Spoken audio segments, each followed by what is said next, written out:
नमस्कार, myself Dr. Seema Sharma, assistant professor SD government college Beawar. आज हम एक निदर्शन या श्रेष्ठ निदर्शन की आवश्यक विशेषताएं क्या हैं उनके बारे में पढ़ेंगे। कोई भी समग्र में से निदर्शन लेने से पूर्व हमें ये ध्यान होना चाहिए कि हमें निदर्शन के लिए क्या क्या चीज़ें होनी चाहिए या किन किन विशेषताओं को उस निदर्शन के अंतर्गत होना चाहिए। इसमें सबसे पहले है समग्र का प्रतिनिधित्व। एक श्रेष्ठ निदर्शन की सर्वप्रथम विशेषता यह है कि वह समग्र का प्रतिनिधित्व करे। श्रेष्ठ निदर्शन प्राप्त करने के लिए यह आवश्यक है कि समग्र की इकाइयों में एक रूपता लाई जाए तथा निदर्शन का चुनाव इस प्रकार किया जाए कि प्रत्येक इकाई को निदर्शन में चुने जाने की स्वतंत्रता एवं समान अवसर प्राप्त हो। श्रेष्ठ निदर्शन के लिए यह आवश्यक है कि निदर्शन की इकाइयों की संख्या पर्याप्त हो। निदर्शन में जितनी अधिक इकाइयाँ होंगी, परिणामों में उतनी ही अधिक परिशुद्धता आने की संभावना रहेगी। PV यंग ने लिखा है कि निदर्शन का आकार उसकी प्रतिनिधित्वता का आवश्यक बीमा नहीं है।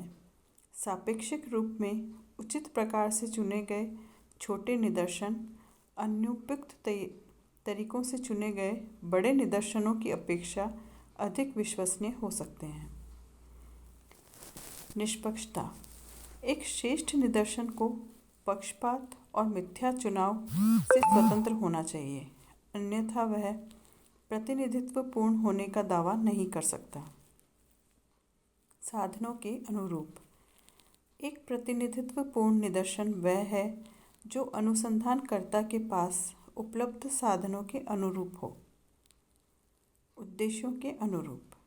एक श्रेष्ठ निदर्शन वह है जो अनुसंधान के उद्देश्यों के अनुकूल हो। सामान्य ज्ञान तथा तर्क पर आधारित। निदर्शन को तर्क की कसौटी पर सदैव ही खरा उतरना चाहिए। अगला है व्यवहारिक अनुभवों पर आधारित।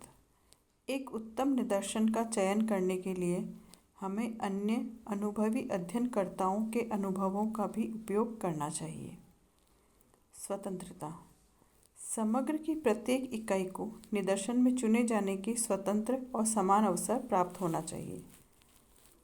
पार्टन ने लिखा है कि एक श्रेष्ठ निदर्शन की विशेषताओं में सबसे बड़ी विशेषता यह है कि सर्वेक्षण में वह निदर्शन उत्तम होता है जो कुशलता, प्रतिनिधित्व, विश्वसनीयता तथा लोच की आवश्यकताओं की पूर्ति करता है। अनावश्यक व्यय बचाने की दृष्टि से निदर्शन को पर्याप्त छोटा होना चाहिए तथा उसका त्रुटि को दूर करने के लिए इसे पर्याप्त बड़ा भी होना चाहिए। निदर्शन चुनाव प्रणाली। निदर्शन में चुनाव करते वक्त हमें निम्नांकित प्रक्रिया से गुजरना होता है। पहला, समग्र का निर्धारण। जिस समूह या क्षेत्र से निदर्शन का चुनाव किया जाता है उसे हम समग्र कहते हैं। समग्र दो प्रकार के हो सकते हैं, एक निश्चित और दूसरा अनिश्चित। निदर्शन की इकाइयों का निर्धारण। हमें यह तय करना होता है कि हमारे निदर्शन की इकाइयाँ क्या होंगी। यह इकाई व्यक्ति, संस्था, परिवार, समूह, व्यवसाय, निवास, क्षेत्र आदि कुछ भी हो सकती हैं। स्रोत की सूची। एक अच्छी स्रोत की सूची के लिए यह आवश्यक है कि वह पूर्ण हो, नवीनतम और वैध और विश्वसनीय हो, विषय के अनुरूप हो और सरलता से प्राप्त की जाने वाली होनी चाहिए, जिनसे हम निदर्शन के बारे में ज्ञात कर सकते हों। अगला है निदर्शन का आकार निर्धारण। निदर्शन का आकार क्या हो, इसके लिए भी यह आवश्यक है कि वह बहुत छोटा नहीं हो या बहुत बड़ा नहीं हो, वरन समग्र की संख्या एवं प्रकृति के अनुरूप उपयुक्त होना चाहिए। निदर्शन के आकार की परिशुद्धता की मात्रा, समय, लागत तथा संगठन से सीधा संबंध है। निदर्शन प्रकृति का चुनाव।